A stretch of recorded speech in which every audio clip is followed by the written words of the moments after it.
Oh, give me record of your attendance at least first day. So just type in your full name. Just take a couple minutes, type it in, and we are being recorded right now as we speak. So you'll probably get a message that says, "Hey, I'm being recorded." Okay, so all right, so make sure you do that. If you have to leave, not a problem. Just make sure you typed it in because I don't want to drop anybody. Yeah. Okay, so I hope you can see me. My resolution is a little bit crazy. I just got notification. I got my higher resolution camera come in and it's in the mailbox. So tomorrow, maybe the resolution will be a little bit better. All right, so I got one more. Okay, fill her up.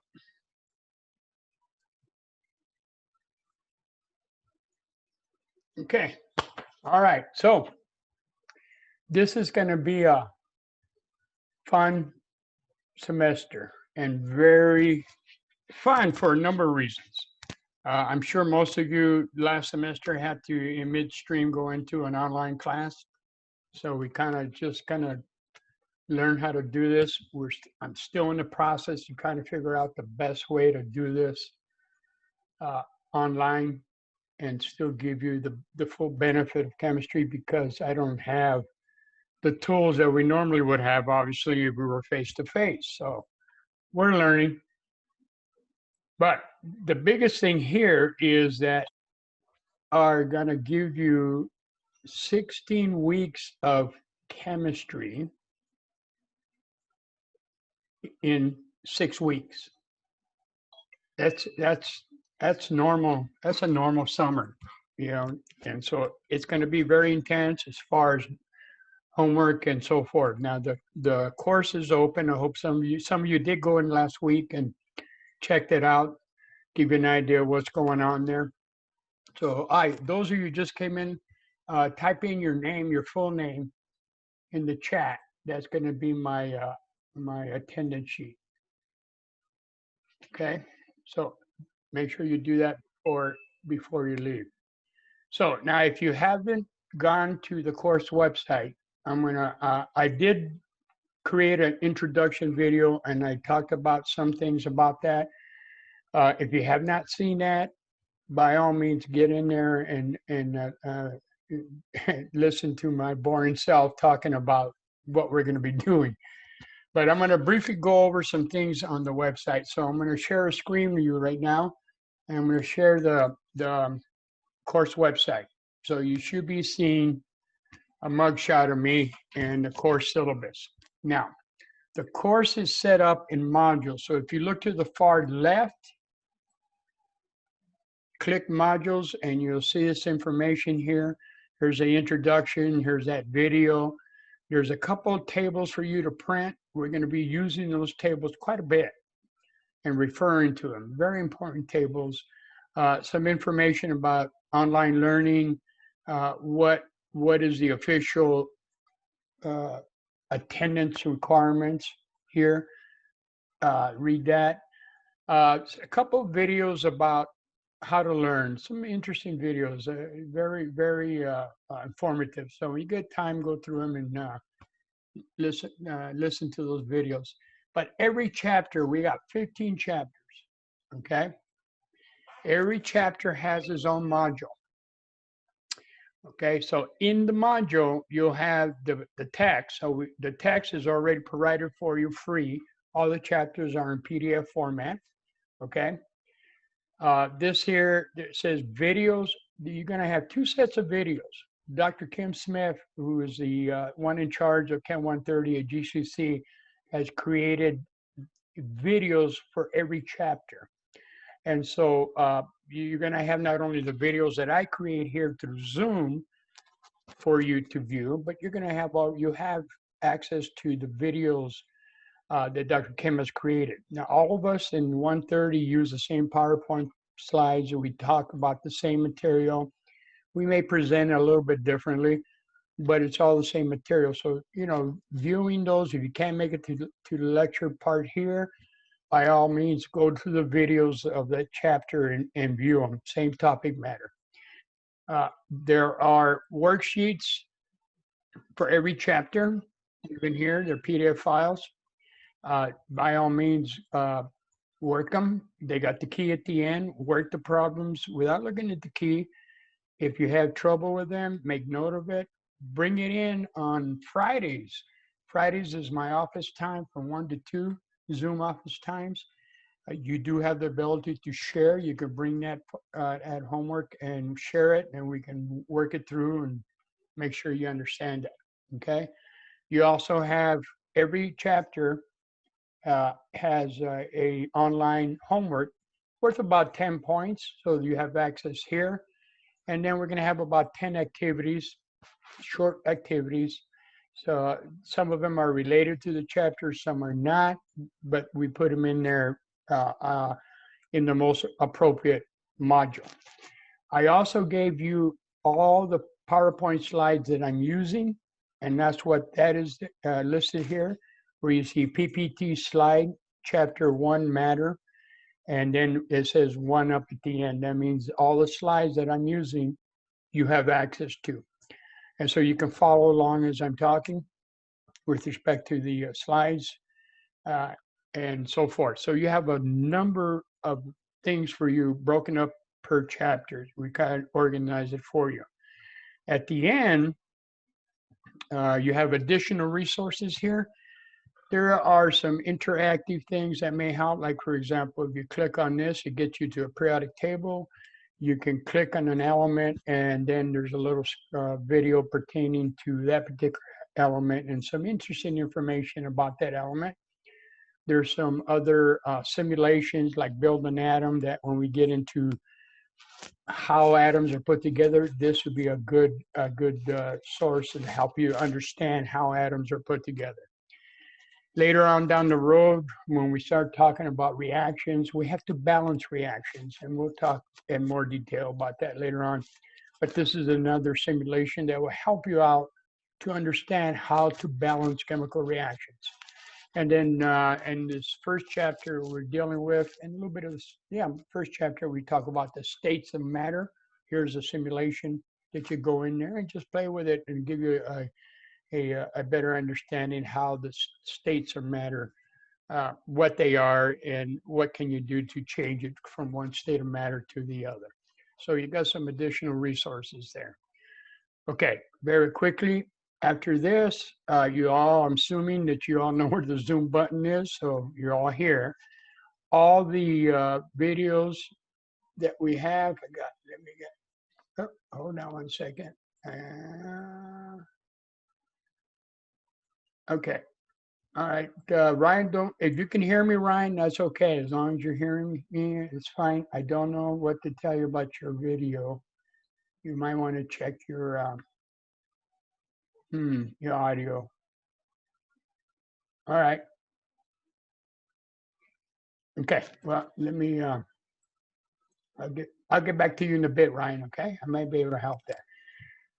All right, so all the YouTube videos that we will record, I will upload. They take a little time. Once we're done, they're gonna get converted to an MP4, and then they're gonna shoot them up to YouTube, and then they gotta convert it. So I will try to get everything. I will get everything uploaded by the end of the evening. Okay. The syllabus. If you click the syllabus, we're sitting there. And in here's some information. You have my PDF and for the syllabus, and then you have the course website link. So access that link, you find a lot more resources there. Awesome. Okay, so far so good, I think. Let me, anybody have any questions at this point in time? You know, those of you that came in late, the last couple of minutes, in the chat, type in your name. That's going to be my roll call, so I get a copy of that. Hey, I have a question. Sure. It's about questions. How would you prefer us to ask questions, through the chat or through voice? I don't have a problem with using the voice. Okay, using the voice. Go if you have a question, just say excuse me, and we'll jump right in there. So don't hesitate to have a question. If you have a question, ask. Okay? Thank you.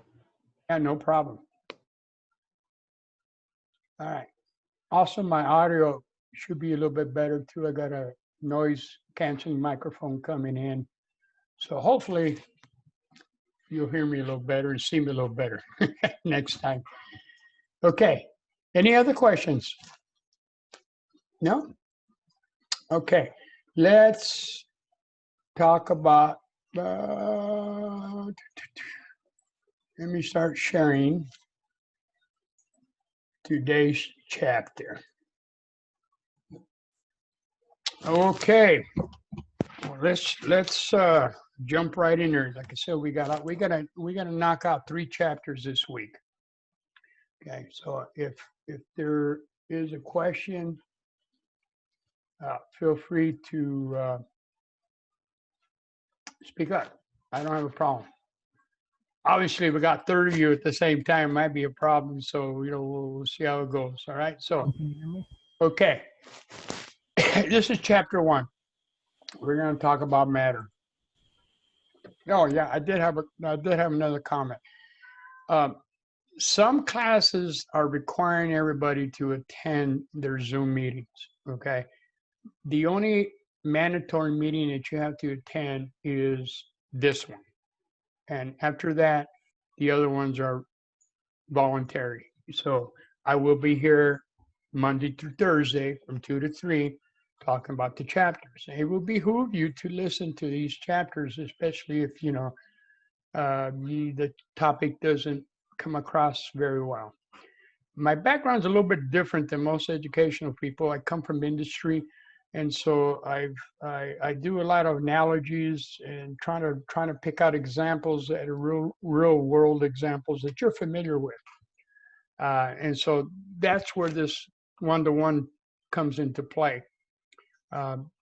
So after that, if you don't come, but you still have to attend, and attendance, as I mentioned, is doing the assignments, things like that. We do look at Canvas and see how long you've been on there, if you've been on there or not. You have to have participation in that sense.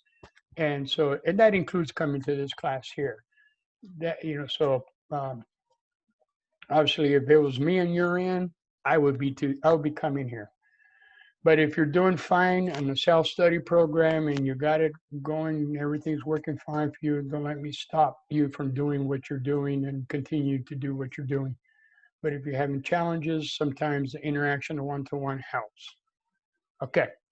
All right, so we're going to talk about matter. Okay, so, and chemistry. Okay, so exactly what is chemistry? Well, in a nutshell, chemistry is just simply the study of the composition, the structure, the properties, the physical and chemical changes that occur to matter, okay? Because everything around us consists of matter. And matter consists of little tiny little particles called atoms, okay? And so we're going to learn about atoms. The concept of atoms is not a new thing. It's been around since the Greek times. Okay, but our models have changed drastically about how things are put together, and it continues to change. So what I present to you today, tomorrow may totally be out the window. But as it stands right now, this is the best model to explain how matter behaves. Okay, we do know that matters consist of atoms, and atoms consist of subatomic particles. We're going to only talk about 3 of them because these guys are even made up of smaller things, and that's beyond the scope of this class. Okay, I got a chat here. Let's see. All right, good, Ryan. Good job. All right, so, but we do know with respect to where we're going to talk about 130, that atoms consist of 3 components, 3 subatomic particles. One that we call protons, one that we call neutrons, and another third particle called electrons.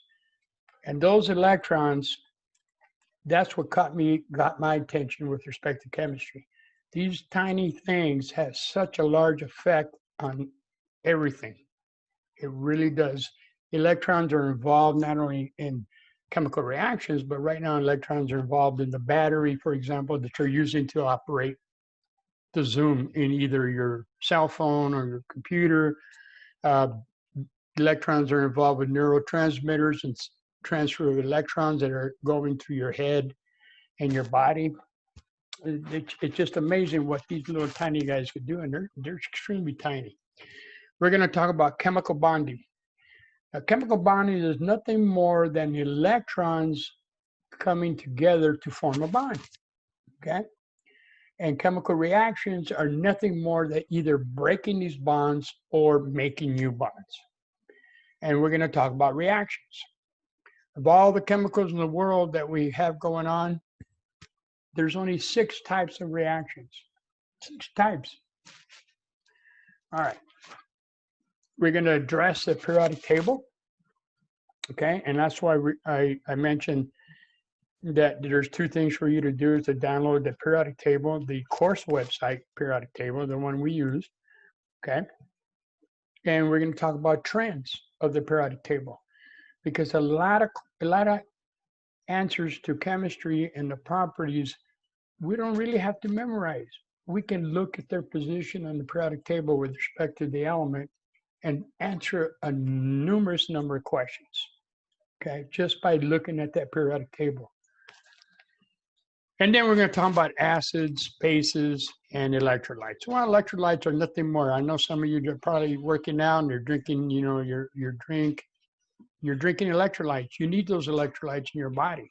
And they're nothing more than elements that had lost or gained electrons, okay? Lost or gained electrons. We're going to talk about acids. Acids, well, perfect example of an acid right now in your stomach. We all know about the acid, hydrochloric acid in your stomach. Very important ingredient for you to be able to break down foods and so forth. And then bases. Well, good example of a base, baking soda. You know, you take a little vinegar, which is an acid. You take a little baking soda, which is a base. You put them together, you get a lot of bubbling going on, looks pretty crazy. You neutralize that acid in the base. So that's a base there, and the acid reacting. Okay, we got this thing we call the mole, AKA mole, but it's not the other mole. This is the mole. It's a concept that sometimes students have a trouble with. But if I say to you the concept of a dozen, what are you thinking of? A number, right? And that number for a dozen would be what? 12. Well, the mole is a number. It's just that, exactly, so it's just a number. But when we talk about a mole, we're talking about a number, but this number is humongous. It is, take the number 6.02 and move it over 23 decimal places. That number is so big that if you were to count it, 1, 2, 3, 4, 5, at that rate, it would take you a few thousand years to get to the end of that number, okay? And then we've got this second thing here called stoichiometry. Big old fancy word. I like the way chemistry is. They use all these big fancy words to explain simple things, okay? You're familiar with stoichiometry right now. All right, let me give you an example. You got a bicycle frame, 2-wheel bicycle frame, right? How many tires do you need? A frame needs 2 tires, right? Of course. All right. So if you have, well, it's a 2-wheel bicycle. So you have a relationship that if I have a bicycle frame, I need 2 tires. So that relationship is 2 to 1. That's called stoichiometry. We're going to apply that to chemicals, because chemicals have the same thing, okay? Same type of relationship. We call that stoichiometry. All right. Whoop. Where am I at? Okay. Intramolecular forces, another fancy word for something that you're already familiar with and maybe didn't know. Intramolecular forces. If, for example, I had a cup of water and a cup of honey, and I'm holding these two cups together and I start to empty them, who's going to win the race of emptying, the water or the honey? Of course, the water, right? Because the water is very thin compared to the honey. Well, the reason the honey is so thick is because of these intramolecular forces that hold the molecules of the honey much tighter together than water. So I asked, so these intramolecular forces play a big role on how things work and the properties. So how can I make the honey run a little faster? I heat it up, right? I heat that honey up. I can make that honey run as fast as the water. And what have I done? By putting energy into the system, I broke up the intermolecular force between the honey molecules to make them far apart from each other, and the viscosity changes, okay? All of it driven by electrons, by the way. Then we're going to talk about solutions, and finally, toward the end, we're going to talk about gases, yeah, gases. That's correct, Sonia. We warm up the honey, you're going to make it go a little faster. Now, like in many areas, I have, you go to a doctor, medical doctor, and, you got the doctor for the heart doctor, you got the cardiologist, the orthopedic surgeon, neurologist, pediatrician, you got specialties. Chemistry is no different, okay? There's a variety of different specialties, if you will. There's inorganic chemistry, dealing with basically inorganic. Organic, normally what that means is compounds that pertain mostly with carbon, hydrogen, nitrogen, oxygen. My field was organic chemistry. My field was synthesizing, making new compounds. Then you have chemists that deal with biochemistry. That's the chemistry of life, okay? Then you got physical chemistry. These guys are, looking at the properties of chemicals, boiling point, melting point, how they interact with the environment. And then like Dr. Kim Smith, who did the videos for this class, she has her doctorate in chemical education. They're chemists. They want to just teach, and it's fine. Of course, we got the environmental chemists, and then we got the analytical chemists. Analytical chemists, these are the guys that want to measure things to like 0.00001, very, very accurate and very precise in their analysis. The organic chemists, we're like the cooks or the chefs. So we got a little of this, a little of that, but we do measure it, okay? But we're not as specific as the analytical. But there's other ones too, but these are a lot of the major ones as far as fields of chemistry are concerned. Okay, why do we study chemistry? Because I'm not saying that chemistry is the most important course in your life by far. I'm just saying that chemistry is involved in every aspect of one's life. It really is. Things that we take for granted, even the plastics that we use every day, chemical reactions to make the plastics. The properties are very, very, what's the word I'm looking for? The properties of these, for example, polystyrene. We're all familiar with polystyrene. You need a polystyrene cup. It's a compound made up of nothing but carbon and hydrogen, basically. But I can play with that polystyrene and adjust its properties, and I can make material that is strong enough to build bridges. And it's still carbon and hydrogen. That's all it is. So anyway, we got things like batteries, electricity, TNT, good old dynamite. That's a chemical reaction. Ink. It's just endless as far as how chemistry affects, and not to mention what's going on in your body right now. All the chemical reactions. Right now, there's tons of chemical reactions going on if you just finished lunch. There's a lot of stuff going on in your stomach, breaking down, reactions proceeding. All right, so scientists, we utilize what's called the scientific method. And there's basically 4 steps, and you probably do this yourself without even knowing about it, okay, when you come into conclusions about things. Okay, the first step is, 1, we make an observation. Something's happening, we observe it, and we give it some thought, and we say, that's interesting. I wonder why it's happening. So we formulate what we call a hypothesis. Formulate a hypothesis as to why something is happening. So then we go back, and step number 3, we research it. Okay, maybe other people have done that work before, so we check it out. If they haven't, we create some experiments to figure out what's going on. So we make an observation. For example, I took a soda bottle, I stuck it in the freezer. What happens? It exploded.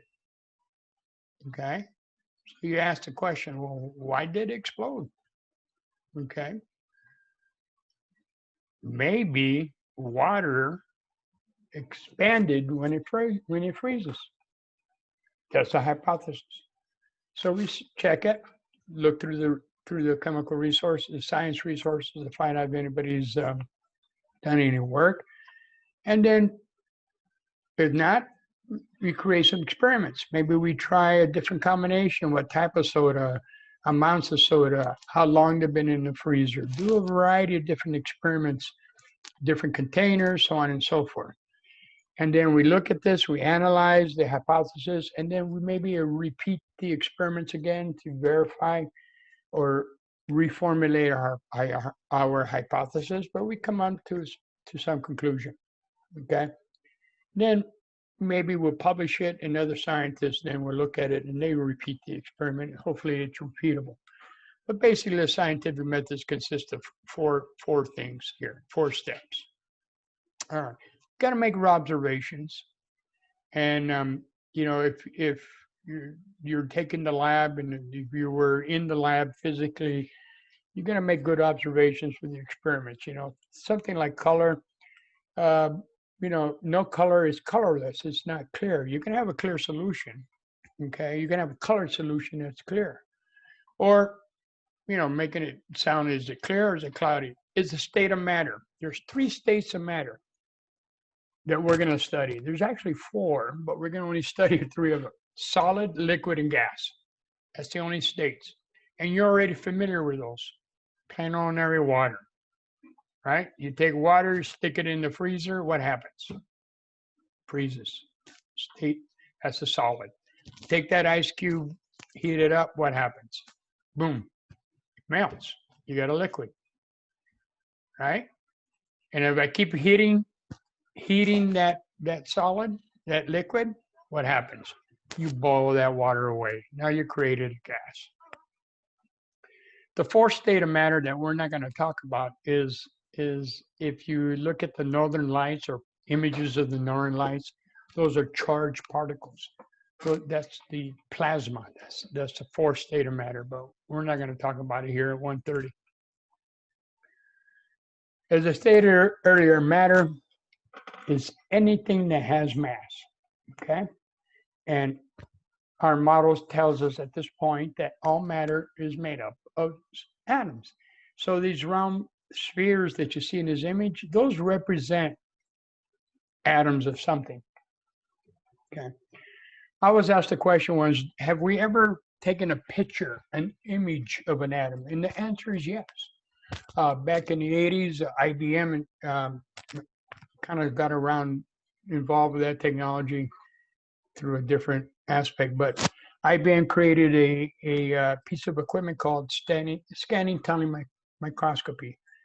That's not important, but the point was they were able to actually get images of, in their case was gold atoms and carbon atoms, and they kind of look like looking at the moon. The resolution wasn't great, but it certainly gave the sense of a sphere.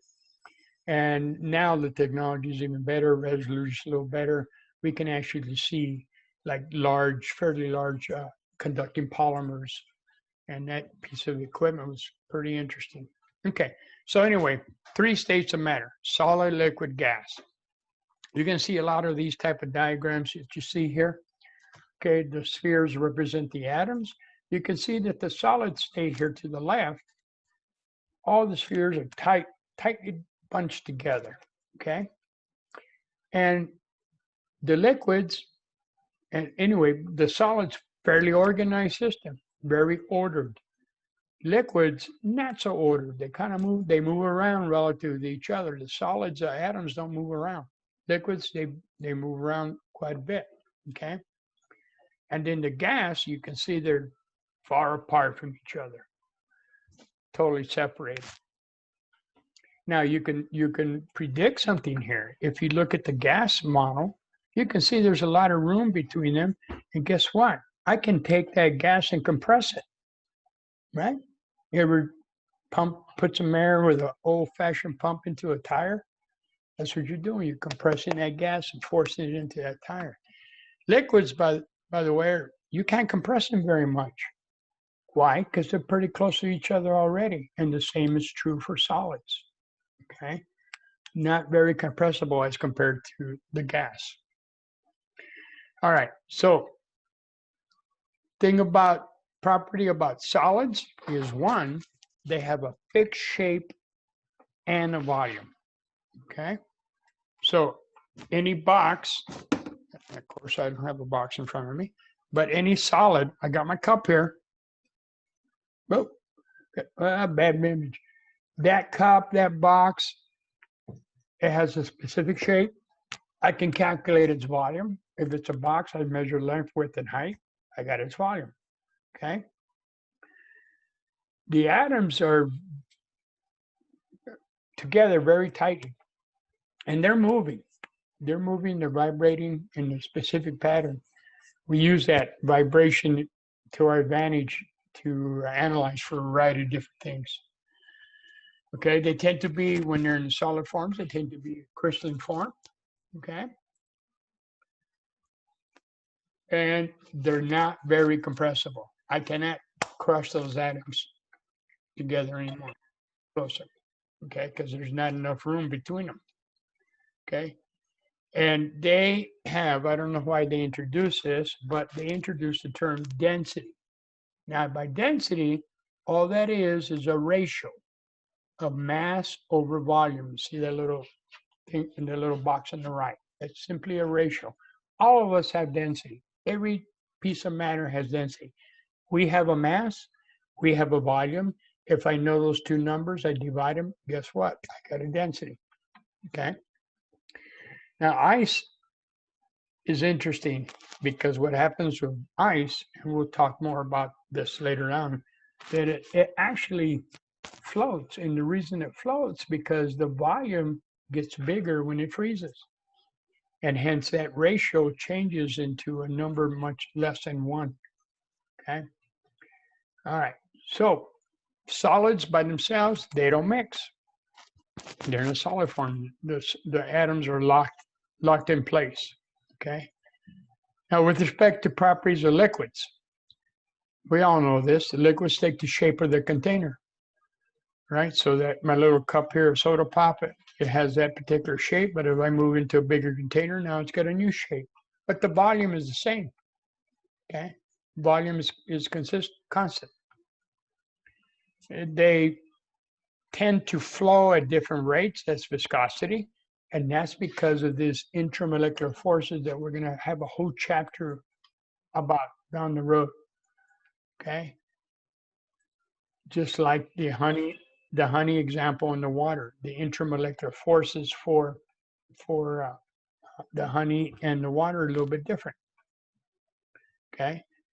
Liquids are not compressible. Again, like solids, the atoms are pretty close to each other.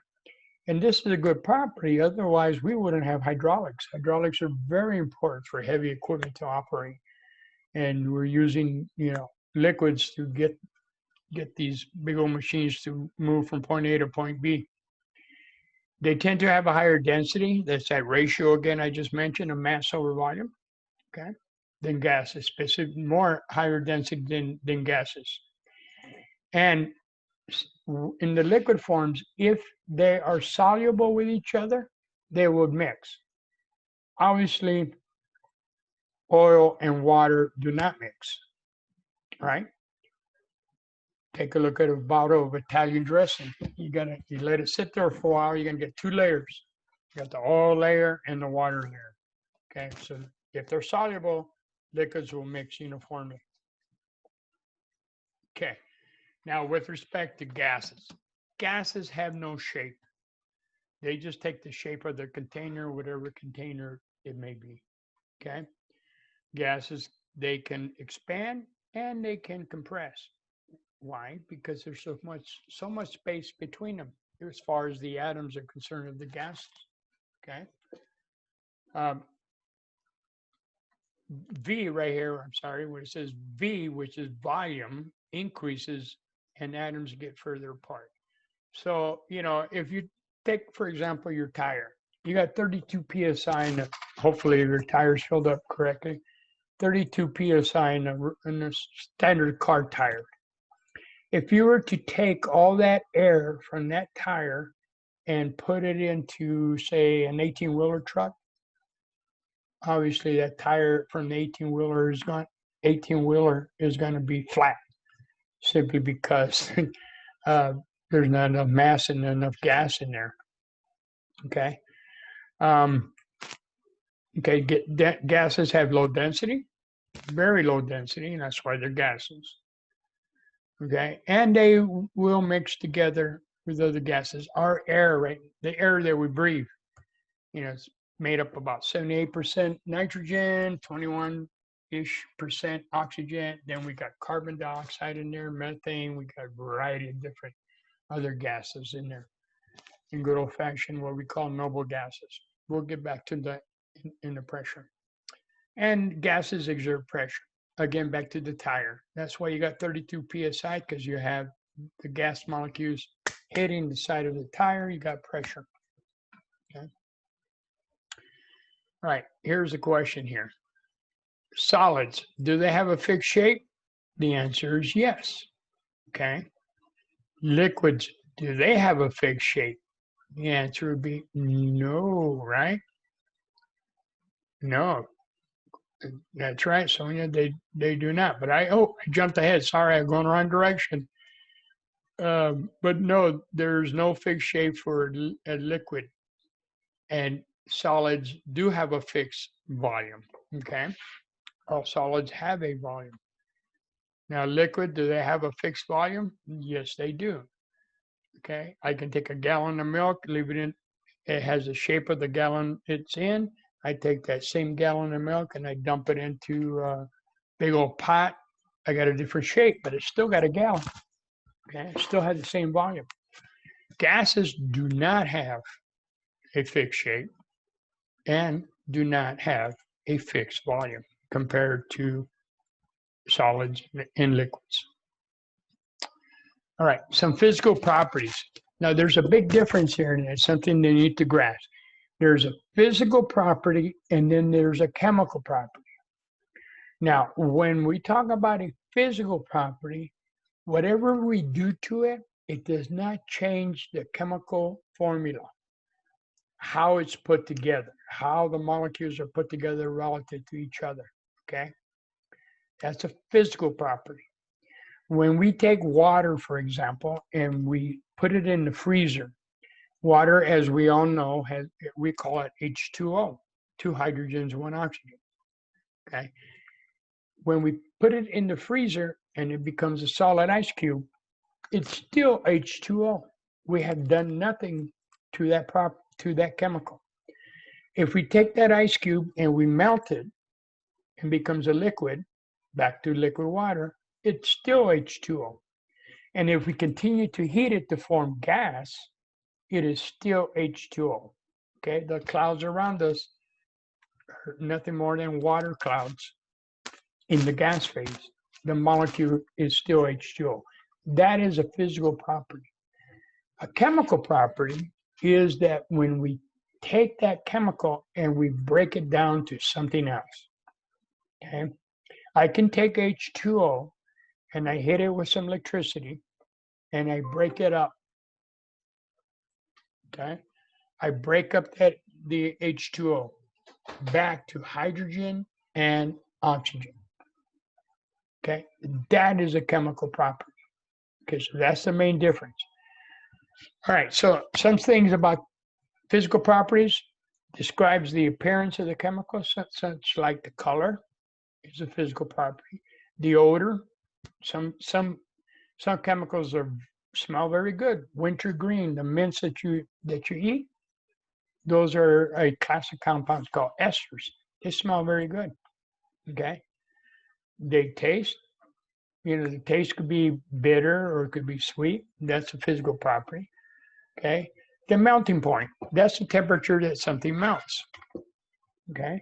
Or whether it's a solid or liquid or gas. Now, what we do here, we denote that by these letters written right here. Let me underline these. Okay. We put to denote a chemical as either what physical state, we put these letters in parentheses. So S is for solid, L is for liquid, and G is for gas. Okay. The density, another property, physical property, that's that ratio of mass over volume. The solubility, whether something is soluble in water or something is soluble in oil, that's a physical property. Whether it conducts electricity, okay? And something is something like as the hardness, is that a very hard, like steel? Steel is very hard metal, okay? So the hardness is a physical property. Now, with respect to chemical properties, this is how they react. When they undergo reactions, how they behave. Could it be explosive? TNT, dynamite, very explosive, okay? Or is it corrosive? Causes rust of your car, for example. Toxic, is it poisonous? Even something that's inert, like gold. Pure gold is inert. It means it doesn't react. It's called the noble metal because it's so unreactive. It can react, but it takes very aggressive conditions. And so that's a chemical property of pure gold, that it's inert because it's so unreactive. Okay, so there are some examples of chemical properties. All right. Now, when we talk about physical changes, going from a solid to a liquid, I'm sure you're familiar with this. When something goes from a solid to a liquid, we call that melting. Take a stick of butter, put it on the pan. What's happening to that stick of butter? When it heats up, it melts, right? It goes from a solid to a liquid. Okay? Going from a liquid to a gas, we call that boiling is a term, or vaporizing, or evaporating. Okay? That describes the physical change of something going from a liquid to a gas. And when we go from a gas to a liquid, we're going back the other direction. We're condensing. You got a nice cold glass of iced tea, all right? You just fill it up with ice cubes. You got iced tea in there. You let it sit there. What happens to the outside of that container? It starts to condense. Where's that water coming from? What is that liquid coming from? Well, that's from all around us, even though we're in Arizona. It's very dry, but there are still water molecules in the gas phase around us. And so when they come and hit and touch that cold glass, they condense. They take that energy away from the gas molecules and they condense, and hence your container sweats, as we call it. It's liquid coming from the gas phase. We can go from liquid to solid, okay? Is what we do when we put ice cubes in the freezer. We freeze it, okay? Now, this may be a little bit different, but you can go directly from a solid directly into a gas. And you might be familiar with this, but the name of this is called sublimation, okay? But there's an example of this, and it's called carbon dioxide, otherwise known as dry ice. You go to Fry's, you can buy some dry ice at Fry's. That is solid carbon dioxide. It bypasses the liquid phase, goes directly to gas. If it goes through the liquid phase, it's probably so fast it wouldn't even happen. But So dry ice, you can use it for your plants. If you got plants at home, put some dry ice around it. It'll help the plants out. Why? Because plants need carbon dioxide, and then they will pay you back by giving you some oxygen. Okay. Gas to solid. Okay. We call that deposition. We can take the carbon dioxide gas, put it in a piece of equipment, and convert it back to solid to make dry ice. We call that deposition. Okay. So we got melting, boiling, condensation, freezing, sublimation, and deposition. Okay. Now, here's some example of a chemical reaction or a chemical process, I should say, that involves nothing more than a physical process. Now, how do we know that? By analyzing that reaction. Here's the reaction that's shown to you down your example. H2O, that's how we draw H2O. H2O subscript, the subscript on H. We'll have a lot more to talk about this, but this is water, okay? Earlier I mentioned to you that to designate the state of that chemical, whatever that chemical is, we use the letters lowercase s, l, or g in parentheses. So this here, that underline tells you, okay, I got water in the liquid phase. Then this arrow tells us that something happened, whether physical or chemical. That arrow is telling us on the left of the arrow, we call that reactants. To the right of the arrow are the products, okay? So something happened here to form H2O, but guess what? Still the same formula, H2O, but we went to a different phase. It went from a liquid to the gas phase. So in this particular example, this reaction just did a physical change. You got the same reactant, same product, just different physical states. Okay, so you'll see a lot of this type of example. So this represents boiling. All right, this is what I talked about earlier, this particular slide where we go with sublimation or deposition and then all the steps in between. All this has to do with energy, okay? Earlier I talked about the intermolecular forces, the IMF forces that molecules interact with each other. See, there's intermolecular forces in here that keep these together. When we put heat into the system, we break that up. We break those forces up to form these atoms separate. And if we keep heating it, guess what? We cause the atoms to separate even more, okay? And if you go from left to right, it's a matter of putting energy into the system. And to go from right to left, it's a matter of taking energy out of the system, okay? It's all about energy. All right, let me get out of here. I'm getting behind. So we do know that more about physical stages, that atoms are always moving, even in a solid state. It is not until we get down to absolute zero where atoms actually stop. We have not reached that state. We come very close, but we're having a little bit of challenge getting down there. Okay, so when you put energy into the system, you're heating ice, the water molecules gain that energy, we call that kinetic energy, and they start to move, okay? And if they pick up enough energy, these particles will move very fast that totally pull away from each other, break that energy, those intermolecular forces, and we cause that solid to become a liquid. And if we keep heating it and keep heating it, putting more energy into it, we're going to drive those intermolecular forces, totally break those forces apart, and then cause those atoms to go into the gas phase. So it's about energy, putting into the system or taking it out. Okay, chemical changes. Here, the formula changes completely, okay? You call these chemical reactions, okay? The starting material is destroyed and we create something new. with totally different properties. Okay.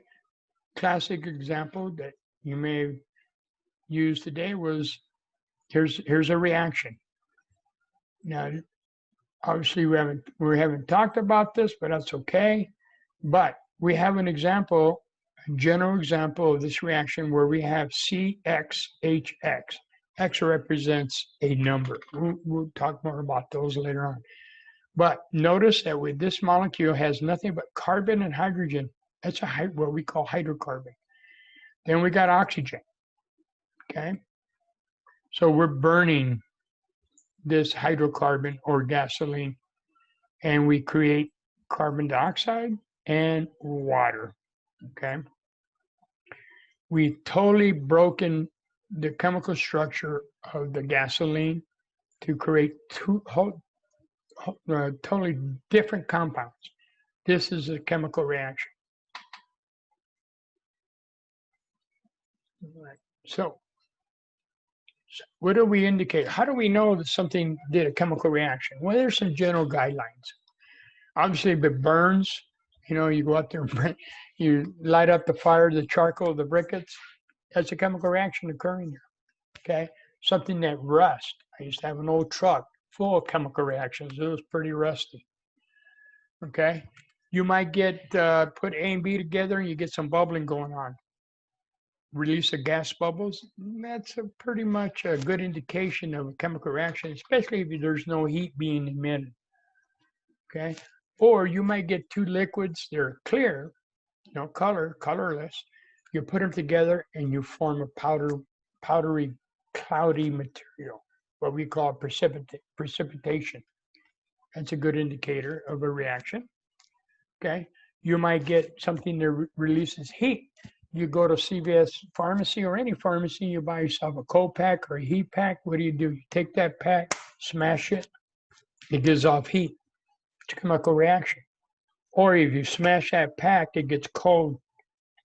Okay, for a cold pack, another chemical reaction. Good example of light are the glow sticks. You take the glow sticks and you break it. There's a chemical inside in the glass container. When you break that container, the reactants get together, form the reaction.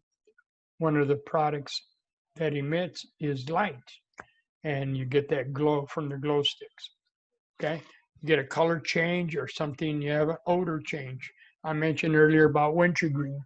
If I was able to give you the reactants of the wintergreen, they smell terrible. But you put them together, form a reaction.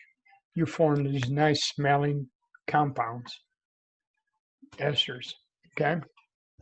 Here's a classic example. On the left, we have sodium.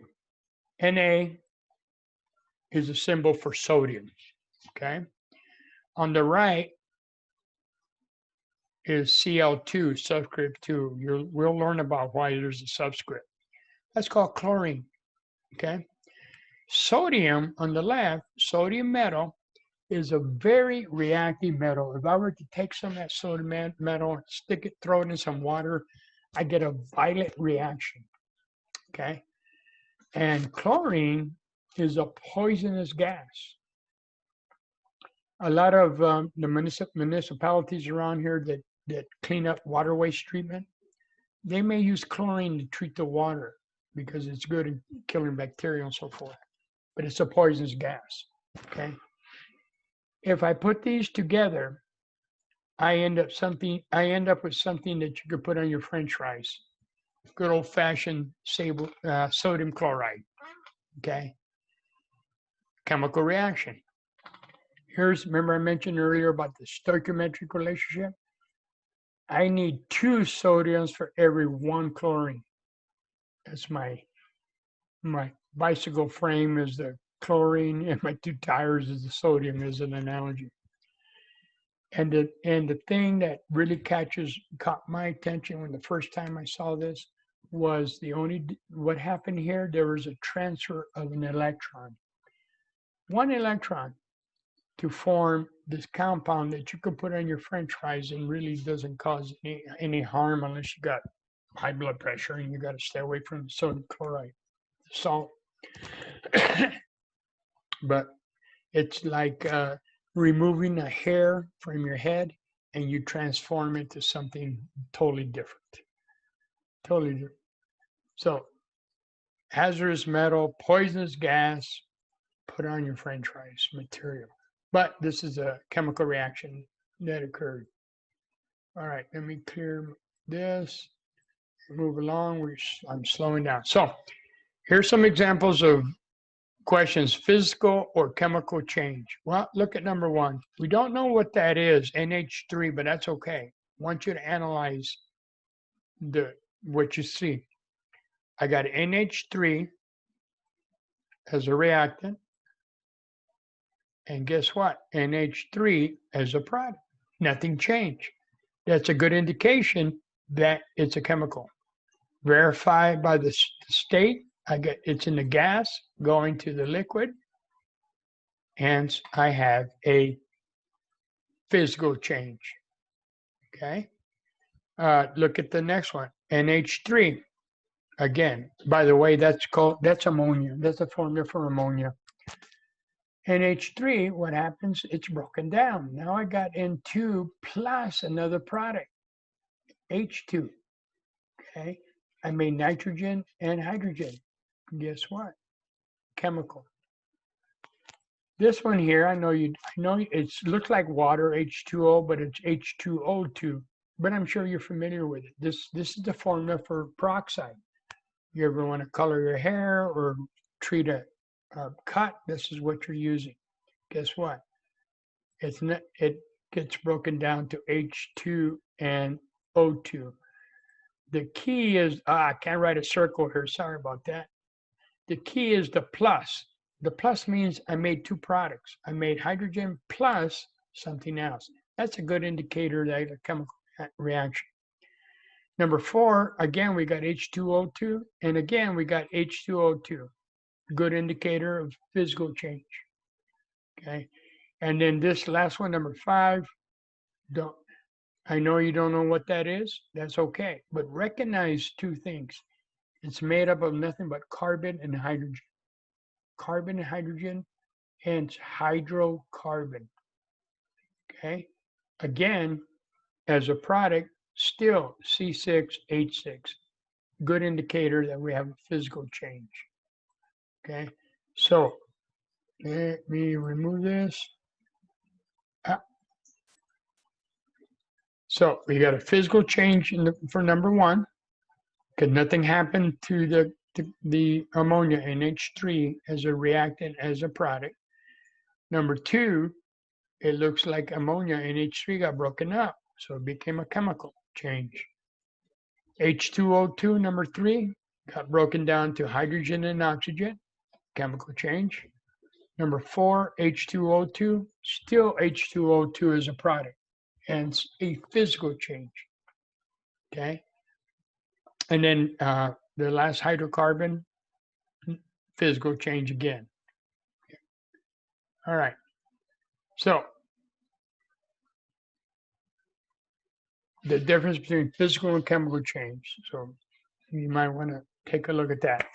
All right. So what do we mean by elements, compounds, and mixtures? I'm going to maybe take 5 more minutes, and I'll have to continue this tomorrow. I'll probably stop it here. I thought I was going to get a little bit ahead, but I did not. All right. An element. Okay. An element is simply one type of atom only. It could be a single atom like He, which is otherwise known as helium, or it could be what we call diatomic atoms. That means there's some atoms, and there's only 7 of them. There's some elements, I should say, that are not stable by themselves. They actually have to combine together with another one. We call those diatomic molecules. There's only 7, and I'll show you what they are. But they're denoted by H2, the subscript 2. That tells me there's 2 oxygen atoms combined. Okay, so those are the elements. That's what defines an element. Now, a compound, what defines a compound? That is when you get 2 or more different elements combine. Hence the previous example with sodium chloride, table salt, sodium chloride, two different elements. Carbon dioxide, carbon and oxygen, okay? Those are compounds. We can have mixtures or we can have pure material. If it's pure, all the particles are the same. It's pretty self-explanatory. We can't separate them anymore. They are what they are, whatever the material is. Or we can have mixtures. Okay, we can have mixtures of elements. We can have mixtures of compounds or any combination thereof. Okay, we can even separate them into their separate material, but a mixture is pretty self-explanatory. So here we got a flow chart. Okay, and you know what? I'm going to stop it here and I will continue. This is page 25 because I took a little bit more time in the intro than I wanted to, but that's okay. We'll get through it. I'm going to stop it here. Those of you who came in late, make sure you type in your name in the chat. That is my roll call. Okay. And let me see, anybody have any questions? Yeah, make sure you type in your name, your full name, so I can check you off on my list. And other than that, I will start with slide number 25 tomorrow at 2 o'clock. We don't have much here to do. But do jump ahead. You'll go start reading those chapters and looking at those other videos. I will get this video up as soon as I can tonight, as soon as it gets converted. And we'll go from there. Okay. Any other questions, comments, concerns? No? All righty, folks. You guys have, I'll hang around here for a second. If you have any other questions, otherwise you can log off and I'll see you tomorrow. If not, stay safe and thank you for showing up. All right.